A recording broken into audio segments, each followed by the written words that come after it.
ವಿಶ್ವಗುರು ಬಸವಣ್ಣನವರ ಜನ್ಮ ದಿನಾಚರಣೆಯನ್ನು ಶಿವಮೊಗ್ಗ ನಮ್ಮೂರ ಬಳಗದ ವತಿಯಿಂದ ಇಂದು ನಗರದ ಫ್ರೀಡಂ ಪಾರ್ಕ್ ಅಲ್ಲಮಪ್ರಭು ಮೈದಾನದ ಆವರಣದಲ್ಲಿ ಆಚರಿಸಲಾಯಿತು.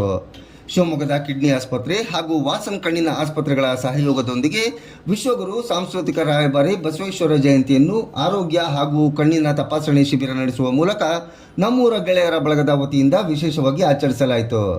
ಕಾರ್ಯಕ್ರಮದಲ್ಲಿ ನಮ್ಮೂರ ಬಳಗದ ಸಂಚಾಲಕರಾದ ಕೆ ರಂಗನಾಥ್, ಗೌರವ ಸಂಚಾಲಕರಾದ ನಾಗರಾಜ್ ಕಾಂಕಾರಿ, ಎಚ್.ಪಿ. ಗಿರೀಶ್, ಸಿ ರವಿ, ಸಂಚಾಲಕರುಗಳಾದ ಕೆಆರ್ ಸುರೇಶ್ ಸೇರಿದಂತೆ ಹಲವರು ಕಾರ್ಯಕ್ರಮದಲ್ಲಿ ಪಾಲ್ಗೊಂಡಿದ್ದರು.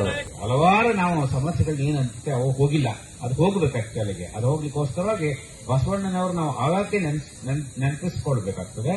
ಅವರ ವಚನಗಳನ್ನ ಓದಬೇಕಾಗ್ತದೆ, ಅದರ ಅರ್ಥವನ್ನು ನಾವು ತಿಳ್ಕೋಬೇಕಾಗ್ತದೆ ಮತ್ತು ಅದನ್ನು ಪ್ರಾಕ್ಟೀಸ್ ಮಾಡಬೇಕಾಗ್ತದೆ.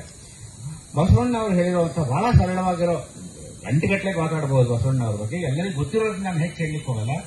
ಕಲಬೇಡ ಕೊಲಬೇಡ, ಹುಸಿಯ ನುಡಿಯಲು ಬೇಡ, ಇಷ್ಟು ಸರಳವಾಗಿ ಕನ್ನಡದಲ್ಲಿ ಎಷ್ಟು ಚೆನ್ನಾಗಿ ಹೇಳಿದ್ದಾರೆ ನೋಡಿ. ನಾವು ಹೆಂಗ್ ಬದುಕಬೇಕು ಅನ್ನೋದನ್ನ ಸರಳವಾದ ಮಾತುಗಳಲ್ಲಿ ಹೇಳಿದ್ದಾರೆ. ಅದೇ ರೀತಿನೇ ಶ್ರೀಮಂತಿಗೆ ಇದ್ದ ತಕ್ಷಣ ಎಲ್ಲ ಆಗ್ಬಿಡತ್ತೆ ಅಂತಿಲ್ಲ. ಅವರೇ ಹೇಳಿದ್ದಾರೆ, ಬಡವನಿಗೆ ಕೂಡ ಇಲ್ಲಿ ಈ ಸಮಾಜದಲ್ಲಿ ಇರುವಂತಹ ಹಕ್ಕಿದೆ. ಇದು ದೇವರು ಸೃಷ್ಟಿಸಿರುವಂತ ಸಮಾಜ, ಆದ್ರಿಂದ ಬಡವನಿಗೆ ಕೂಡ ಹಕ್ಕಿದೆ. ಅವ್ರು ಹೇಳ್ತಾರಲ್ಲ, ಅವ್ರು ದೇವಸ್ಥಾನ ಕಟ್ಟೋದು ಅಂದ್ರೆ ಚಿನ್ನದ ಕಲಶವನ್ನು ಕಟ್ಟೋದು ಅಲ್ಲ, ಅದೆಲ್ಲ ಅಲ್ಲ. ನಿಜವಾಗ್ಲೂ ನಮ್ಮ ಹೃದಯದಲ್ಲೇ ದೇವಸ್ಥಾನ ಇರಬೇಕು ಅಂತ ಇಂತಹ ವಚನಗಳು ನಮಗೆಲ್ಲ ದಾರಿದೀಪವಾಗಿದೆ.